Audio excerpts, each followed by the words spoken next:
زندگی اور بھی آسان ہو جاتی اگر وقت سے پہلے لوگوں کی پہچان ہو جاتی۔ شخصیت میں عاجزی نہ ہو تو معلومات میں اضافہ علم کو نہیں بلکہ تکبر کو جنم دیتا ہے۔ استعمال تو استعمال ٹھہرا، جو جس ارادے سے کرے ویسے ہی نتائج حاصل کر لیتا ہے۔ اپنے الفاظ کا غلام بننے سے بہتر ہے اپنی خاموشی کے حکمران بن جائیں۔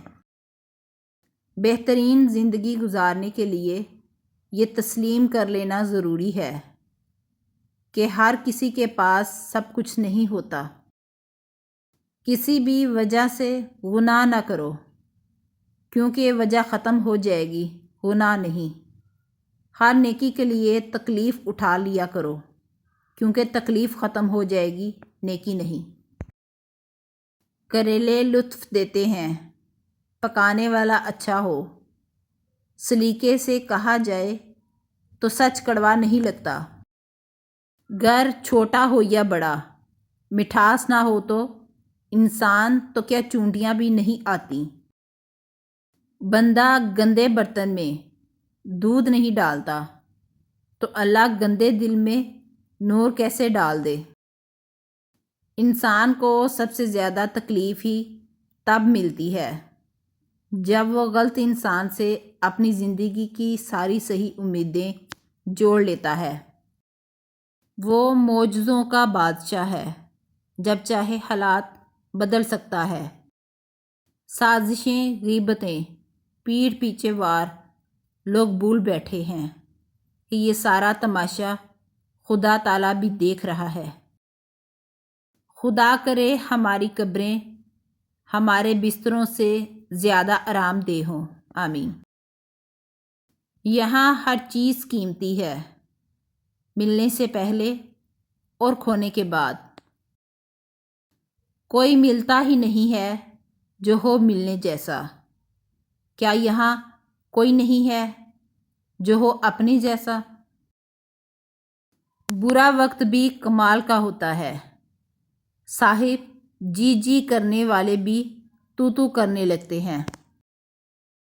چھوٹے لوگ چھوٹی چھوٹی باتوں کو بڑا بنا کر پیش کرتے ہیں اور بڑے لوگ بڑی بڑی باتوں کو چھوٹا سمجھ کر نظر انداز کر دیتے ہیں۔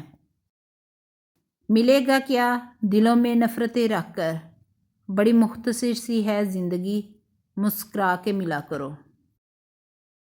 جاہل کے ساتھ تخت پر بیٹھنے کے بجائے عالم کے ساتھ زمین پر بیٹھنا افضل ہے۔ قدرت کا ایک بہت انوکھا اصول ہے، جب آپ کسی کی جڑیں کاٹتے ہیں تو آپ کے اپنے درخت پہ پھل لگنا بند ہو جاتا ہے۔ اگر کسی کو کچھ دینا ہے تو اسے اچھا وقت دو اور دعا دو، کیونکہ آپ ہر چیز واپس لے سکتے ہو، مگر کسی کو دیا ہوا اچھا وقت اور دعا واپس نہیں لے سکتے۔ ہمیشہ سچ بولیں، اگر نقصان ہوا بھی تو صرف دنیا میں ہوگا، آخرت میں اجر ہی ملے گا۔ جن گھروں میں اللہ پاک کا ذکر ہوتا ہے وہاں سکون، محبت اور برکت نظر آتی ہے۔ دوستی میں بتائے گئے راز دشمنی میں استعمال نہ کریں، کیونکہ یہ عمل گھٹیا اور بدذات لوگ کرتے ہیں۔ تیرے دل دو نہیں ہیں، دل تو ایک ہی ہے۔ جس چیز سے بھی لبریز ہو گیا، بس دوسرے کی اس میں گنجائش نہ رہے گی۔ زندگی بعض اوقات خوبصورت نہیں ہوتی، بنانی پڑتی ہے۔ نیک لوگوں کو اپنی زندگی میں شامل کر کے، جو آپ کی خوشی اور سکون کا باعث ہوتے ہیں، کیونکہ خود بخود تو جھاڑیاں اگتی ہیں، باغ تو لگانے ہی پڑتے ہیں۔ لوگوں کے حصے کی خوشی پر حسد نہ کریں، کیونکہ آپ نے تو ان کے حصے کا غم تو دیکھا ہی نہیں۔